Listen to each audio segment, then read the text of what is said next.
Assalamualaikum warahmatullahi wabarakatuh. Pada pertemuan kali ini kita akan membahas tentang hasil olahan perikanan secara tradisional, yaitu terasi. Seperti yang kita ketahui, terasi merupakan produk perikanan hasil fermentasi yang berbentuk pasta.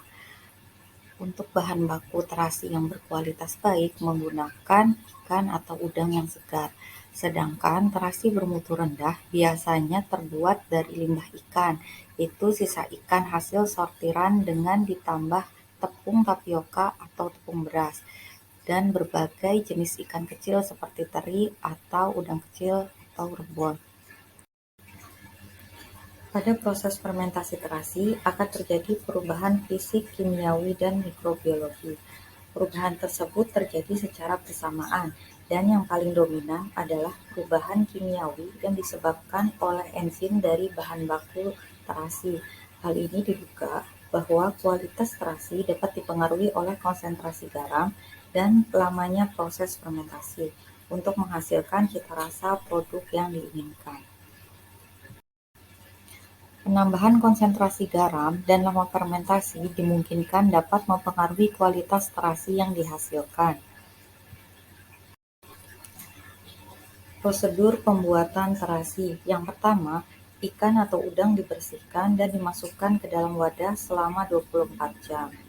Lalu, ikan atau udang dicuci dan dijemur selama 1-2 hari. Setelah itu, ikan atau udang ditumbuk dan diberi garam. Kemudian bungkus selama sehari, lalu dijemur selama 3-4 hari. Setelah proses penjemuran, tumbuk sampai halus, bungkus, biarkan selama 1-4 minggu. Proses fermentasi dianggap selesai apabila telah tercium bau terasi yang khas.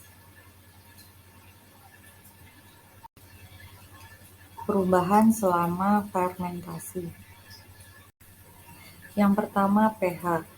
Campuran garam, rebon, dan bahan-bahan lainnya pada pembuatan terasi pada awalnya mempunyai nilai pH sekitar 6, dan selama proses fermentasi, pH terasi yang terbentuk akan naik menjadi 6,5. Setelah terasi selesai terbentuk, maka pH turun kembali menjadi 4,5. Apabila fermentasinya dibiarkan berlanjut, maka akan terjadi peningkatan pH dan pembentukan amonia. Apabila garam yang digunakan selama proses fermentasi kurang, maka akan terjadi pembusukan karena terbentuk amonia dalam jumlah yang besar. Hal itu dapat terjadi apabila pemberian garam kurang dari 10%. Yang kedua, protein. Selama proses fermentasi, protein terhidrolisis menjadi turunannya, seperti protease, pepton, peptida, dan asam amino. Ketiga, kadar air. Terasi yang mempunyai kadar air 26-42% adalah terasi yang baik. Apabila kadar air terasi terlalu rendah, maka permukaan terasi akan diselimuti oleh kristal-kristal garam dan tekstur terasi menjadi tidak kenyal. Sedangkan apabila kadar air terasi terlalu tinggi, maka terasi akan menjadi terlalu lunak. Keempat, aroma.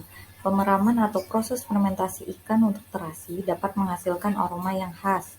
Komponen aroma tersebut berupa senyawa yang mudah menguap, terdiri dari 16 macam senyawa hidrokarbon, 7 macam alkohol, 46 macam karbonil, 7 macam lemak, 34 macam senyawa nitrogen, 15 macam senyawa belerang, dan senyawa-senyawa lainnya sebanyak 10 macam. Senyawa-senyawa tersebut antara lain akan menghasilkan bau amonia, asam, busuk, gurih, dan bau-bau khas lainnya.